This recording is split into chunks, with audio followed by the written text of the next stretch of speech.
तब एफ्तल और जॉयचिन की फाइट के लिए स्टेज को तैयार कर लिया जाता है और फ्रेसर एफ्तल को इस बैटल में ध्यान रखने के लिए कहता है, क्योंकि जॉयचिन स्कूल में स्वॉर्ड फाइटिंग में सबसे टॉप पर था और इसी वजह से फ्रेसर एफ्तल को मुसीबत के वक्त सरेंडर करने के लिए कहता है। तब जॉयचिन और ड्यूक इस फाइट के लिए बहुत ज्यादा एक्साइटेड होते हैं, पर एफ्तल की माँ को उसकी चिंता हो रही होती है। तब जॉयचिन एफ्तल को भागने का आखिरी मौका देता है, पर एफ्तल इससे मना कर देता है, जिस वजह से जॉयचिन उसे एक स्वॉर्ड दे देता है जो कि बहुत ज्यादा हैवी होती है, क्योंकि वो एक हार्डवुड स्वॉर्ड होती है जिसके हैवी ब्लो से बोन्स भी टूट सकती हैं और वो किसी के स्कल को भी तोड़ सकती है। तब जॉयचिन एफ्तल से पूछने लगता है कि क्या इस तलवार को देखकर उसे समझ में आ गया है कि आखिर का क्या होने वाला है, पर हम देखते हैं एफ्तल को कुछ समझ नहीं आया होता, जिससे कि जॉयचिन भी तंग हो जाता है। तुम्हारी माँ बेवकूफ तो है ही, पर तुम भी बेवकूफ हो। मैं जॉयचिन इस फैमिली का सबसे बड़ा बेटा हूँ, जो कि तुम्हें और तुम्हारी बेवकूफ माँ को एक सबक सिखाने वाला है। तुम्हारी बेकार सी माँ के पास कोई भी मैजिकल एट्रीब्यूट नहीं था, पर फिर भी इसने तुम्हें पैदा करने के लिए फादर के सामने भीख मांगी, और देखो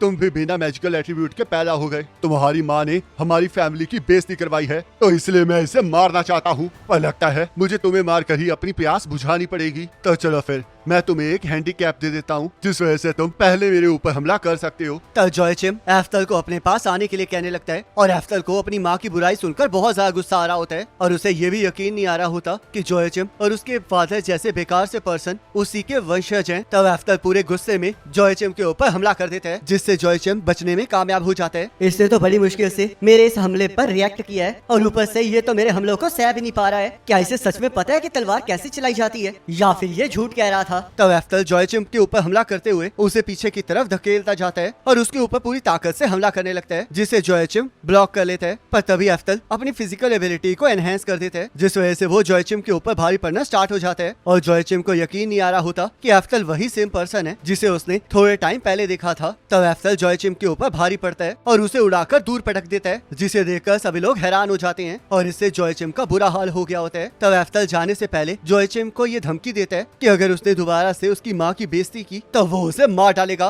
तब एफ्तल अपनी माँ के पास चला जाता है और उन्हें वापस चलने के लिए कहता है, पर एफ्तल की माँ को यकीन नहीं आ रहा होता कि वो सच में उन्हीं का बेटा है। पर एफ्तल उन्हें यकीन दिलाता है कि वो सच में उन्हीं का बेटा है और जाने से पहले अपने फादर को उसे वहाँ पर बुलाने के लिए थैंक यू कहता है। और हम देखते हैं इस लड़ाई के बाद उसके फादर बहुत ज्यादा डरे हुए होते हैं। तब हमें 2 हफ्ते बाद का सीन दिखाया जाता है और एफ्तल को अभी भी लग रहा होता है कि जॉयचिन उससे बदला लेने जरूर आएगा, पर ऐसा कुछ भी नहीं हुआ होता। तब अचानक से उनके दरवाजे के ऊपर कोई नॉक करता है और वो और कोई नहीं बल्कि फ्रेसर और मोरिया होते हैं, जो कि अपने साथ एक बच्चे को भी लाए होते हैं। तब हमें कुछ टाइम पहले का सीन दिखाया जाता है जहाँ फ्रेसर ने मिलिट्री स्कूल के बच्चों को लड़ाई के लिए तैयार रहने के लिए कहा होता है, क्योंकि उस किंगडम की होली नाइट्स और आर्मी नेवल्स के साथ बैटल करने गई होती है, जिस वजह से कैपिटल को डिफेंड करने का जिम्मा उन पर आ गया होता है। तब मोरिया फ्रेसर से पूछने लगता है कि क्या इसमें मिलिट्री स्कूल के बच्चों को घसीटना जरूरी है, जिस वजह से फ्रेसर उसे समझाता है कि ये बहुत ज्यादा जरूरी है, क्योंकि मिनिस्टर की फोर्सेस मेन फोर्सेस के यहाँ पर ना होने की वजह से प्रिंस को मारना चाहती हैं। तब हम देखते हैं फ्रेसर की ये बात सच निकलती है, क्योंकि कैपिटल के ऊपर हमला हो जाता है, जिस वजह से फ्रेसर प्रिंस को किसी सेफ जगह पर ले जाने के बारे में सोचने लगता है और एफ्तल के घर के अलावा उसे और कोई जगह याद नहीं आई होती और फ्रेसर ने ये बात एफ्तल और उसकी माँ को भी बता दी होती है। एज़ूल के लास्ट किंग का सेकंड सन पहले सन से ज्यादा टैलेंटेड था, जिस वजह से उन्होंने अपने सेकंड सन को किंग बना दिया और एल्डर सन क्राउन मिनिस्टर बन गया। और क्योंकि सेकंड सन का कोई भी लड़का वारिस नहीं था, तो पहले सन को लगा कि उसका बेटा ही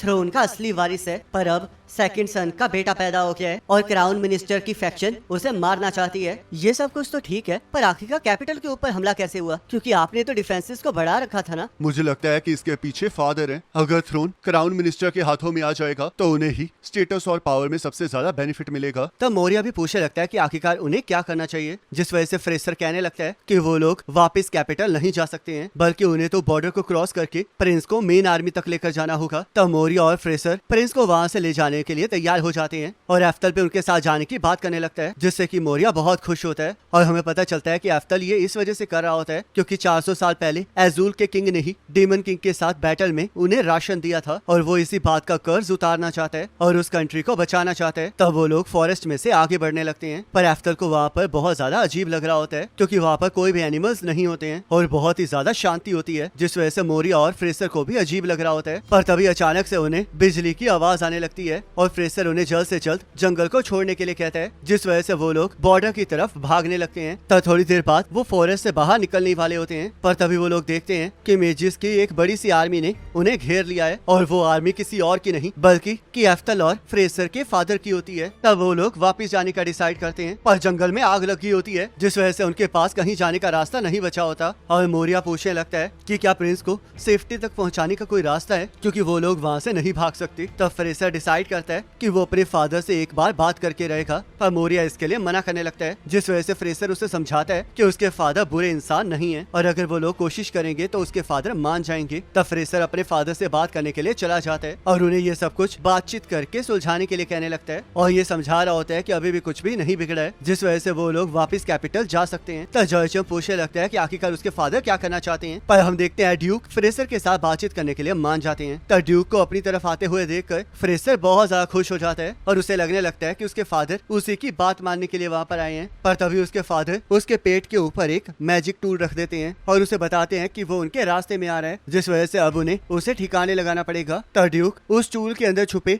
मैजिक से फ्रेसर के ऊपर हमला कर देता है, जिससे कि फ्रेसर नीचे गिर जाता है और ड्यूक लाइटनिंग मैजिक से फ्रेसर के ऊपर हमला करने के लिए कहता है। ये रिचुअल तो मोस्ट पावरफुल स्पेल को बुलाने के लिए है, जिसे 4 लेजेंडरी एम्परर में से एक का नाम मिला है और इसे लेवल 6 एफ्तल कहा जाता है। तब एफ्तल फ्रेसर को बचाने के लिए आगे बढ़ने लगता है, पर मोरिया उसे रोक देता है और हम देखते हैं लाइटनिंग मैजिक फ्रेसर के ऊपर आकर गिरता है, जिससे कि वहाँ पर बहुत बड़ा धमाका होता है और चारों तरफ आग लग जाती है। तब ये देख के मोरिया हैरान हो जाता है और एफ्तल को यकीन नहीं आ रहा होता कि उसका भाई एक बच्चे को बचाते हुए मारा गया है। तब एफ्तल फ्रेसर के साथ बिताए हुए पलों को याद करने लगता है और उसे बहुत ज्यादा गुस्सा आ जाता है, जिस वजह से वो ये डिसाइड करता है कि वो सबको सबक सिखा कर रहेगा। तब मोरिया नोटिस करता है कि एफ्तल के अंदर कुछ चेंज हो गया है और वो इसके बारे में उससे पूछने लगता है। और मैं इन सभी को सिखाने वाला हूँ कि आखिरकार रियल मैजिक होता क्या है। आखिरकार तुम ये क्या कह रहे हो एफ्तल, और कहाँ जा रहे हो? वापिस आ जाओ, क्योंकि वहाँ पर बहुत खतरा है। तब एफ्तल एक लेवल 9 स्पेल को एक्टिवेट करके वहाँ पर सब कुछ फ्रीज कर देता है, जिसे देखकर सभी लोग हैरान हो जाते हैं और मेजिस को भी समझ नहीं आ रहा होता कि आखिरकार चल क्या रहा है। मुझे नहीं लगता कि तुमने कभी इस दुनिया में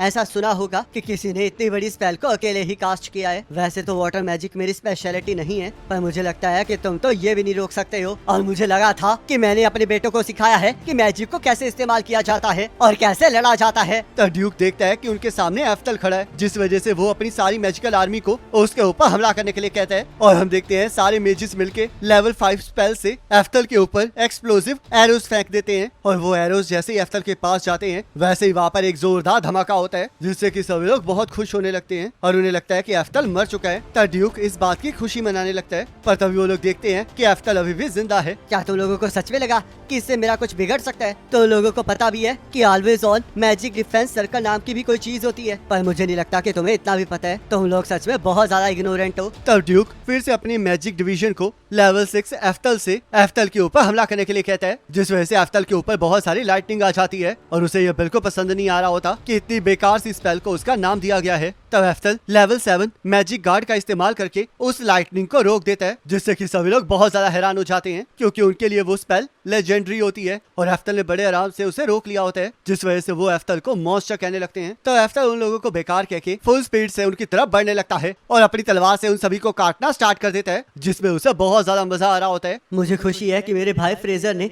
मुझे तलवारबाजी सिखाई थी, क्योंकि मुझे सच में तलवार को यूज करके मजा आ रहा है। तो चलो फिर अब मुझे अपनी स्वॉर्ड को मैजिक के साथ एम्पावर करने की प्रैक्टिस करनी चाहिए। तब एफ्तल अपनी स्वॉर्ड के ऊपर लेवल 2 स्पेल को एक्टिवेट कर देता है और जैसे ही एक मेज मंत्रों को पढ़ के एफ्तल पर हमला करने की कोशिश करता है, वैसे ही एफ्तल तलवार पर लगी हुई स्पेल को उसके ऊपर फेंक देता है, जिससे कि वो बंदा जल के राख हो जाता है और सभी लोग डर के मारे वहाँ से भागने लगते हैं, क्योंकि उन्हें एहसास हो गया होता है कि उनकी मौत नजदीक है। क्या तुम्हारी माँ ने तुम्हें सिखाया नहीं कि कभी भी बैटल के दौरान पीठ दिखा के नहीं भागते हैं? तो चलो फिर मैं तुम्हारे मरने से पहले तुम्हें एक और चीज दिखाता हूँ। तब एफ्तल लेवल 10 स्पेल को एक्टिवेट कर देता है, जिस वजह से वहाँ पर बादल इकट्ठे होने स्टार्ट हो जाते हैं और उन मेजिस को यकीन नहीं आ रहा होता कि एफ्तल वेदर को कंट्रोल कर रहा है, जिस वजह से उन्हें समझ में आ जाता है कि एफ्तल डिवाइन मैजिक का इस्तेमाल कर रहा है। बेवकूफो, चाहे यहाँ पर वेदर चेंज हो रहा है, पर यहाँ पर सिर्फ बादल नहीं आ रहे हैं, क्योंकि मेरा मैजिक तुम लोगों जैसा बेकार मैजिक नहीं है जो कि स्टैटिक इलेक्ट्रिसिटी को ही कंट्रोल करता है, बल्कि जो मैं कंट्रोल करता हूँ वो लाइटनिंग खुद है। तब एफ्तल लेवल 10 स्पेल एफ्तल से उनके ऊपर हमला कर देता है, जिससे कि सभी लोगों का सफाया हो जाता है और हम देखते हैं एफ्तल ने जोएचिम और उसके फादर को नहीं मारा होता है, जिस वजह से उन्हें कुछ समझ नहीं आ रहा होता तब जोयाचिम अभी भी एफ्तल को धमकी देने की कोशिश कर रहा होता है, जिस वजह से एफ्तल उसे लाइटनिंग मार के बेहोश कर देता है। ओए बच्चे, आखिरकार तुम्हारी ऐसा करने की हिम्मत कैसे हुई?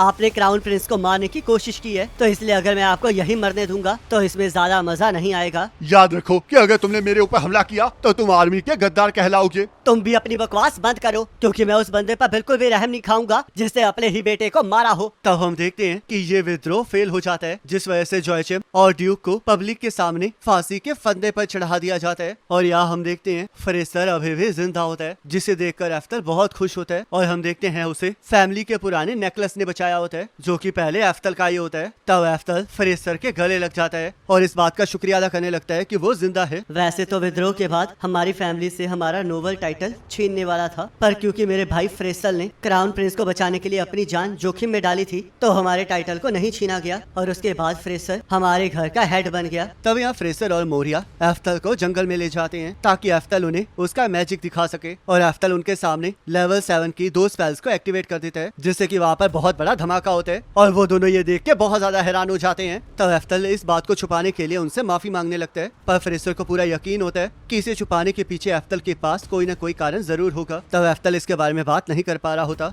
जिस वजह से मोरिया उसे समझाता है कि अगर वो नहीं बताना चाहता तो उसे बताने की कोई जरूरत नहीं है, क्योंकि अगर उसके पास इतनी पावर है तो उसके पास कुछ ऐसे सीक्रेट्स भी होंगे जिन्हें सीक्रेट्स रखना जरूरी है। तब मोरिया और फ्रेसर ये वादा करते हैं कि वो सीक्रेट उनके बीच में ही रहेगा और एफ्तल को उस मैजिक को किसी के सामने यूज करने से मना करते हैं, क्योंकि इससे पूरी की पूरी दुनिया हिल सकती है। तब फ्रेसर एफ्तल से पूछने लगता है कि आखिरकार अब वो क्या करना चाहते हैं। मैं मैजिक स्कूल जाना चाहता हूँ। सच में? पर तुम्हारे पास तो पहले से इतनी ज्यादा पावर है, तो आखिरकार तुम मैजिक स्कूल क्यों जाना चाहते हो? ये सच है कि मेरे पास पावर है, पर मैं और भी ज्यादा स्ट्रॉन्ग होना चाहता हूँ, तो इसलिए मैं मैजिक का ही पाथ फॉलो करना चाहता हूँ। तब एफ्तल के इस रिजॉल्व को देखकर फ्रेसर भी कुछ नहीं कह पाता और मोरिया ये डिसाइड करता है कि एफ्तल के 15 साल के होने तक वो उसे स्वॉर्ड सिखाता रहेगा, जिसे सुनकर एफ्तल खुश हो जाता है और अपनी अगली जर्नी के बारे में सोचने लगता है। और इसी के साथ ये एपिसोड खत्म हो जाता है। अब नेक्स्ट एपिसोड का लिंक आपकी स्क्रीन पर आ रहा होगा, उस पर क्लिक करके अगले एपिसोड को देख सकते हो।